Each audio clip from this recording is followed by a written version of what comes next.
Dear students, आज हम लोग पढ़ेंगे प्रेजेंट परफेक्ट कंटीन्यूअस टेंस, क्योंकि हम लोगों ने लास्ट वीडियो में प्रेजेंट परफेक्ट टेंस को पढ़ा था।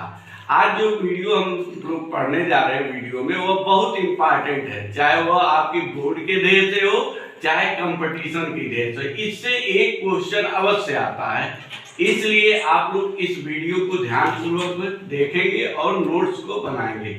यदि जो वीडियो हम पार्ट बाय पार्ट डाल रहे हैं टेंस का, यदि आप लोगों को पसंद आ रहा है तो लाइक और सब्सक्राइब अवश्य करें कि आपको कंटिन्यू वीडियो प्राप्त होते रहे। अब हम लोग पढ़ने जा रहे हैं प्रेजेंट परफेक्ट कंटीन्यूअस टेंस। देखिए इसकी पहचान क्या है। यदि हिंदी वाक्य के अंत में रहा है, रही है, रहे हैं आदि आए तथा साथ ही साथ समय दिया हो तो वह वाक्य प्रेजेंट परफेक्ट कंटीन्यूअस टेंस में।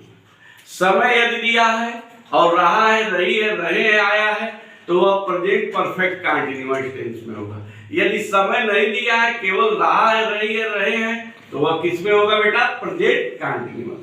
और समय दे देगा तो प्रेजेंट परफेक्ट कंटीन्यूअस। दोनों में यही अंतर है, आपको ध्यान देना।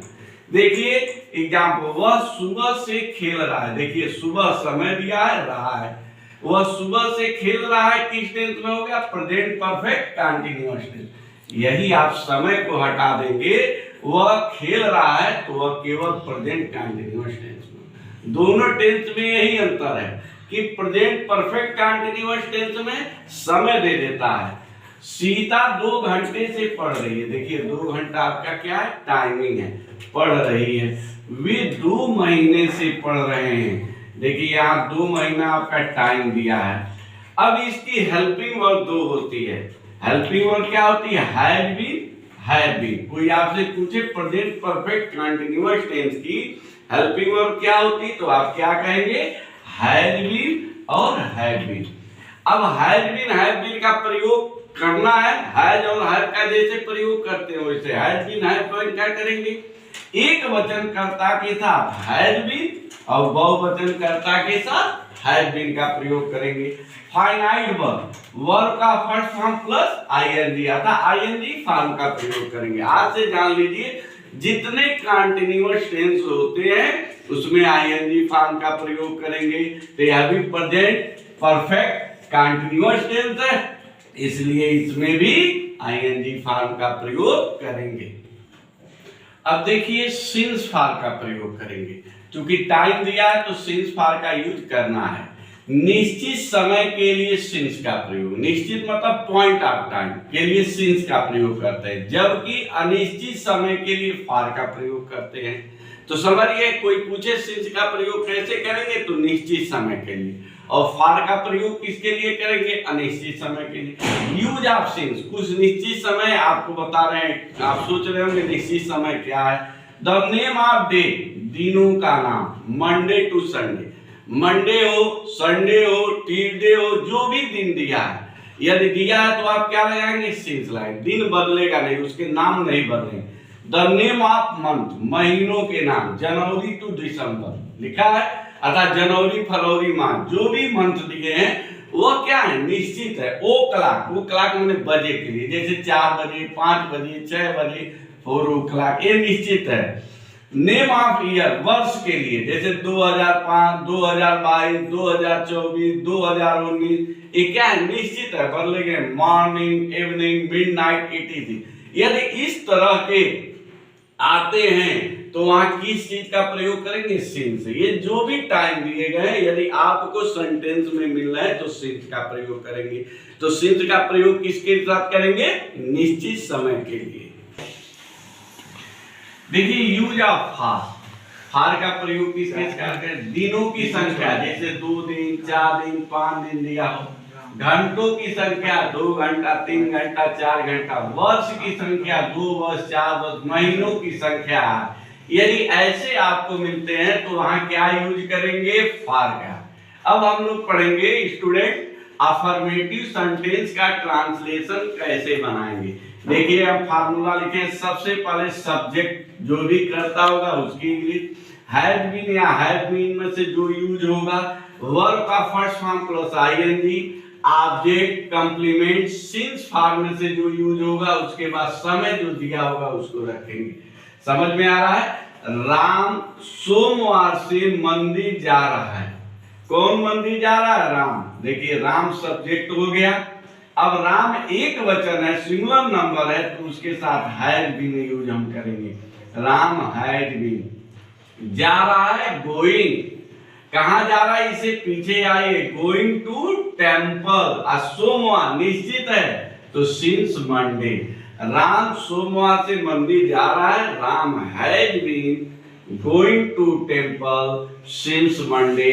आपने देखा कि सोमवार निश्चित है, इसीलिए यहाँ सिंस का प्रयोग हुआ है, क्योंकि सोमवार बदलता नहीं है।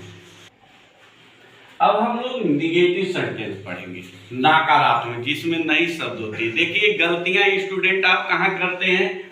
हैड नॉट बीन, नॉट कहाँ लगाएंगे? दोनों के बीच में। बच्चे क्या कर देते हैं? हैड बीन नॉट लगा देते हैं। ये अक्सर पेपर में देखी जाती है, गलतियां आप करते हैं। तो देखिए ध्यान से, दोनों के बीच में नॉट लगे, हैड नॉट बीन या have not been.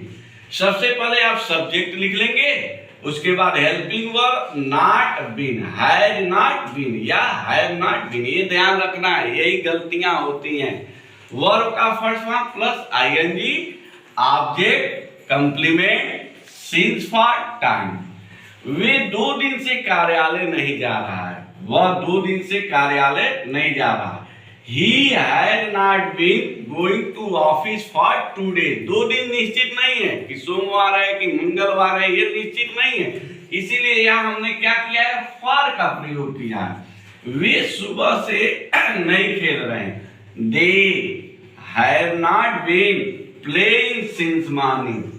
They have not been playing since morning। देखिए सुबह क्या होता है? निश्चित होता है, इसीलिए यहाँ since का प्रयोग किया गया है। आप देख रहे हैं, निश्चित के लिए सिंस और निश्चित के लिए फॉर। और हैज नॉट बीन और हैव नॉट बीन, अर्थात हैज बीन और हैव बीन के बीच में नॉट का प्रयोग किया जाता है, ये आप ध्यान दें।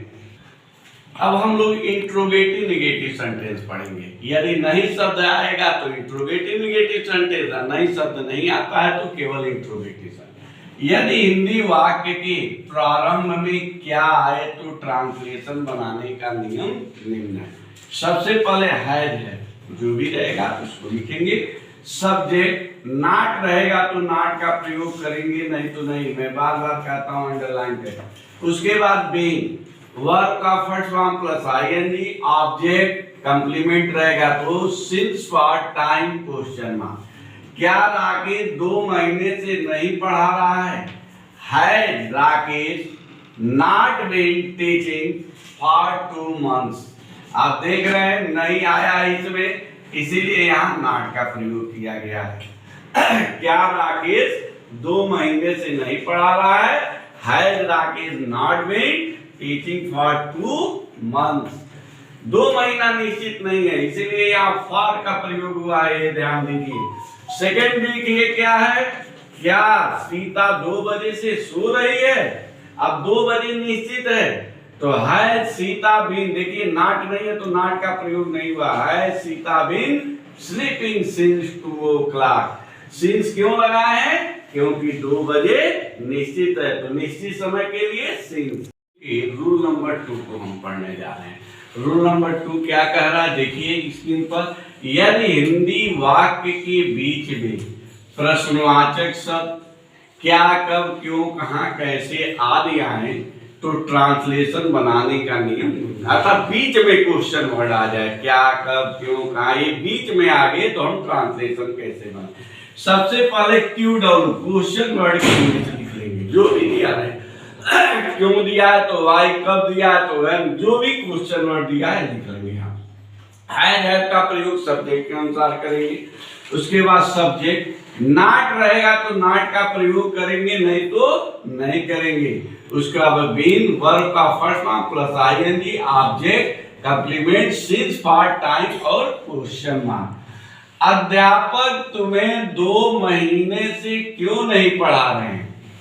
देखिए क्यों बीच में आया है क्वेश्चन वर्ड, तो क्वेश्चन वर्ड की स्पेलिंग हम लिख दिए वाई हैज द टीचर, जब द टीचर एक वचन है तो helping verb has the teacher not नहीं है तो नॉट बीन, पढ़ा रहे हैं टीचिंग, किसको पढ़ा रहे हैं तुम्हें, टीचिंग यू फॉर 2 months, 2 महीना अनिश्चित होता है इसीलिए फॉर का प्रयोग किया गया है। तो आपने देखा यदि बीच में क्वेश्चन वर्ड आ रहा है तो सबसे पहले हम क्वेश्चन वर्ड की इंग्लिश लिख रहे हैं, उसके बाद helping verb, subject not and not, been verb का first form plus ING, object complement, since for time और क्वेश्चन मार्क।